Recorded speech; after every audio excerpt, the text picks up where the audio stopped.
Hi, everyone. We're going to be relatively brief on this, but we do want to let you know that we do have changes coming to Section 504. Whenever we have changes, sometimes we have a tendency to say, oh my gosh, that was just so bad in the past, we need to do something to change it. And that's not how I feel at all. In fact, I think the last 3 Section 504 coordinators, of which I was the first of the 3, did an outstanding job. And the other 2 have done it as well. But just with time, we listen to our constituents, and they tell us we need to improve some of those processes. And so that's what we want to let you know about what will be changing starting next year. They were last updated in 2013, the 504 procedures and processes. Historically, what we have found, and we really sort of focused the Section 504 process out of an outfit called CESD in Texas, of which lawyers were the ones that this is their organization. And so they recommended that we use 19 forms to help decide on a Section 504 plan. And I think you will all agree that is way too much for case managers and school counselors to do. So we knew we needed to rectify that issue. So you will see a lot less forms moving forward. The other thing is, when we talk to counselors, and Stacy's done a lot of this, they just felt like it's just way too much. It's confusing, it's overwhelming, and so we recognize the need to narrow that down as well. So one of the things that we're doing is we want to recognize the fact that you can basically qualify for a 504 just about for any reason right now. That's just what the new law tells us we could do. So if they can show documentation or research, you can basically get a 504 plan. So what we need to do is address this in how we develop those processes with you. In the end, just like it is with students with disabilities on IEPs, for students on Section 504 plans, it's the same thing. We've got to make sure access is there. We want to equal the playing field for students with disabilities so they can perform similar to their peers. That's ultimately what we try to do when we're talking about all students with disabilities. The other thing we want to do is eliminate barriers. So I'm going to talk about a big one that you're going to see as a change, and that is as it relates to related services, assistive technology, occupational therapy, etc. In the past, if you needed those services, you basically had to go on an IEP.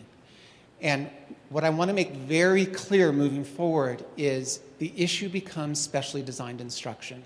So if there is a student that needs these services, but they don't require the use of a special education teacher for specially designed instruction, they can access those services under a Section 504 plan. And so I want to make sure moving forward, and we're going to provide training this summer to the counselors with this and the case managers, but that's going to be a major shift in how we approach that, just so you're aware.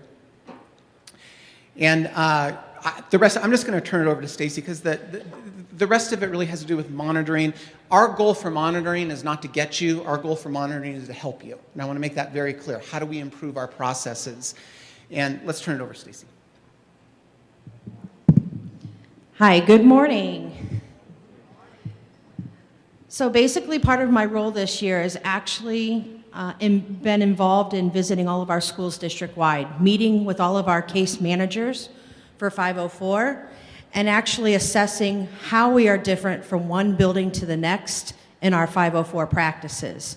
It probably is not a shock to many of you principals that the 504 practices and how we handle our procedural guidelines have varied greatly over the course of the last several years. My visits to the counselors have been essentially to address and solicit their feedback, because they are the experts of our 504s. They are the ones that know our students. They are the ones that are in the trenches. And so ultimately, my goal this year was to truly listen to them, solicit their feedback, and find out what needs to be fixed in order to improve our system overwide. So basically what we did is we created 3 goals for the district this year. Our goals were to condense and simplify our Section 504 practices. This was a direct relation to the feedback received from our counselors. So rather than looking at 19 robust forms that were very confusing for our counselors to understand and utilize, we're looking at simplifying those forms down to just 10 to 11 forms altogether. Not only were those forms going to be simplified and condensed, but the feedback received from the counselors was that we needed to have some sort of online access so that the forms could follow the student electronically, whether it be through Infinite Campus or through some sort of scanning process. When you create change, ultimately what needs to happen is we have to update our board policies, our procedural manuals, and also provide a parent handbook. The parent handbook and the procedural manual that we have currently been using has not been updated since May 2012. So a lot of the federal guidelines need to be updated in these procedural manuals and the parent handbooks, as well as having a good support document that our counselors and our case managers can go to when they need the support on a step-by-step process for 504. Ultimately, case managing 504 files is not just the counselor. There's also a responsibility on you as the principal.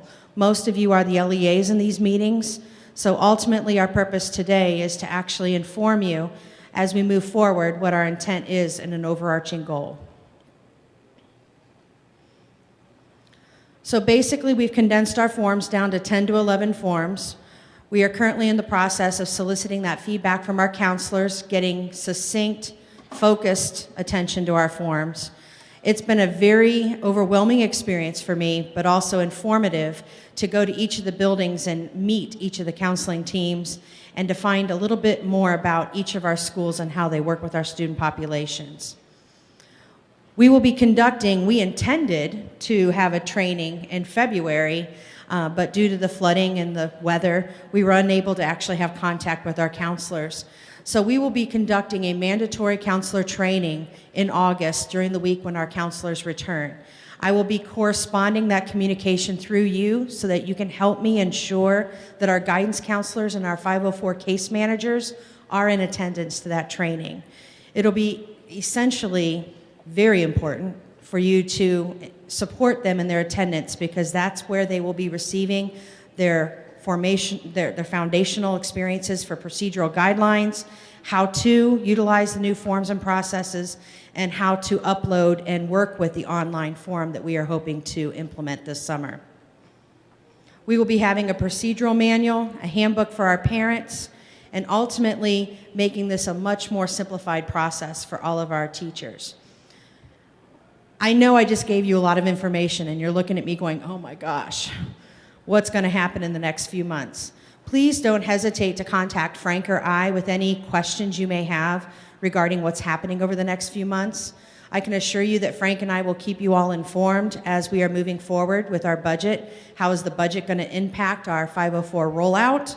Because ultimately I would love to have all this electronically connected with Infinite Campus, but that comes with a pricey dollar too. So I will keep everybody informed as we move forward, but please don't hesitate to contact me or Frank with any questions.